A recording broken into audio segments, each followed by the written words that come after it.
গতকালকেও ট্রাম্প একটা সিগন্যাল দিছে পুতিনরে, কারণ জেলেনস্কিকে বোঝাইতে নাকি অনেকটা ব্যর্থ হচ্ছে ট্রাম্প। আমেরিকার বক্তব্য যে রাশিয়া ইউক্রেন যুদ্ধটা বন্ধের জন্য যে চুক্তি বা শর্তগুলো এগুলা জেলেনস্কির কারণে বাস্তবায়ন করা যাচ্ছে না। আবার ট্রাম্প বলছেন যে দেখো, রাশিয়া যখন বড় ধরনের অভিযান চালায় আমি এগুলা সহ্য করতে পারি না, খারাপ লাগে। বাট রাশিয়াকে থামানোর চেষ্টা আমেরিকা করছে না। আর এর মাঝখানে আমেরিকা থেকে ছিটকে পড়ে ইউক্রেন যেই আশ্রয়স্থলটা নিয়েছিল সেটা হচ্ছে কি ইউরোপীয় ইউনিয়ন। আমরা দেখলাম সবার আগে দৌড় দিয়া যুক্তরাজ্য এখানে চলে আসছে, জার্মানি চলে আসছে, আরো কয়েকটা দেশ তাদের মন্ত্রীরা মিলাটিলা একটা বৈঠক করে চিন্তা করলো যে একটা কাজ করো, আমরা সবাই টাকা টোকা দেবো আর 30,000 ইউরোপীয় ইউনিয়নের সেনাবাহিনী তারা ইউক্রেনে মোতায়েন করবে।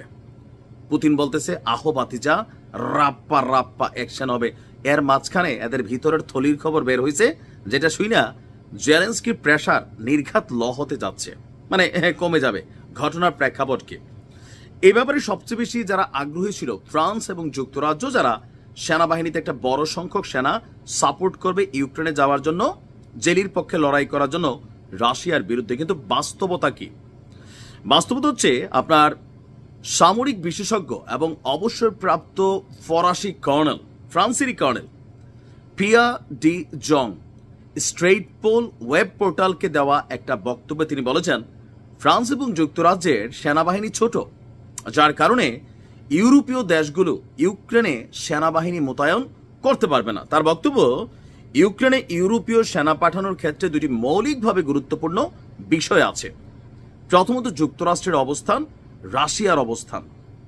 বর্তমান পরিস্থিতি বিবেচনা করে তিনি মনে করছেন যে ইউরোপীয় দেশগুলো ইউক্রেনে সেনা পাঠাবে না, কারণ যুক্তরাষ্ট্রের অবস্থানটা এখানে তিনি যেটা বোঝাতে চাইছেন যে ঘোড়া ডিঙাইয়া এখন যদি এরা ঘাস খাওয়ায় তাহলে আমেরিকার বাটেও তারা পড়বে। অপরদিকে রাশিয়ার অবস্থান, যে রাশিয়া যারা এই সেনাবাহিনী পাঠাবে তাদের ব্যাপারে রাশিয়ার মনোভাব কি? পুতিনের স্ট্রেইট মনোভাব, যদি কোনো দেশের সেনাবাহিনী এই যুদ্ধে ইউক্রেনের পক্ষ হয়ে লড়াই করে তাহলে সেই দেশকে অবন্ধুসুলভ রাষ্ট্র এবং শত্রু রাষ্ট্র হিসাবে পরিগণিত করবে এবং পুতিনের আওতাধীন যে কোনো এলাকায় এদের সামরিক ঘাঁটি, যে কোনো অবস্থান পুতিন ফুস করে দিবে। এটা রাশিয়ার কিন্তু ক্লিয়ার অবস্থান। তো ফরাসি সামরিক বিশেষজ্ঞের মতে ফ্রান্স এবং যুক্তরাজ্য যারা ইউক্রেনে সেনা পাঠানোর ধারণার প্রধান সমর্থক, তাদের এই ধরনের উচ্চবিলাসী পরিকল্পনা সমর্থনে বা বাস্তবায়নে ওই রকম কোনো সম্পদ নেই। এবং তার বক্তব্য, ফ্রান্স এবং যুক্তরাজ্যের সেনাবাহিনী অত্যন্ত ছোট, ফ্রান্সের মাটিতে 1,10,000-এর বেশি সৈন্য নেই। তো এই তো আমাদের 6টি ব্রিগেড আছে। তো ওনার বক্তব্য হচ্ছে তাই যুক্তরাজ্য এবং ফ্রান্সের রাজনীতি ও কূটনীতির ক্ষেত্রে ক্ষমতা আছে, কিন্তু সশস্ত্র সংঘর্ষের ক্ষেত্রে রাশিয়ার সামনে তাদের দাঁড়ানোর মতন সক্ষমতা নেই।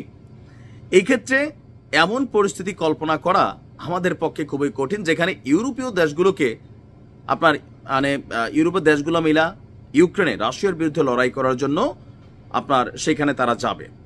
সামরিকভাবে রাশিয়ানরা একটা উন্নত অবস্থানে আছেন, তারা কুরস্ক অঞ্চল থেকে ইউক্রেনীয়দের বিতাড়িত করতে বিভিন্ন জায়গায় তাদের লড়াই, পারমাণবিক শক্তি, মেশিনারিজ, ইকুইপমেন্ট প্লাস একটা যুদ্ধের মধ্যে দীর্ঘদিন লিপ্ত আছে এবং উত্তর কোরিয়ার প্রশিক্ষিত সৈন্যরা আছে, চীন সেনা পাঠাইছে, এখানে অনেক কিছু। আবার বাণিজ্য যুদ্ধ আছে, গ্যাস তেলের ইস্যু আছে। সো এরা আসলে ফাইনালি পাঠাবে না।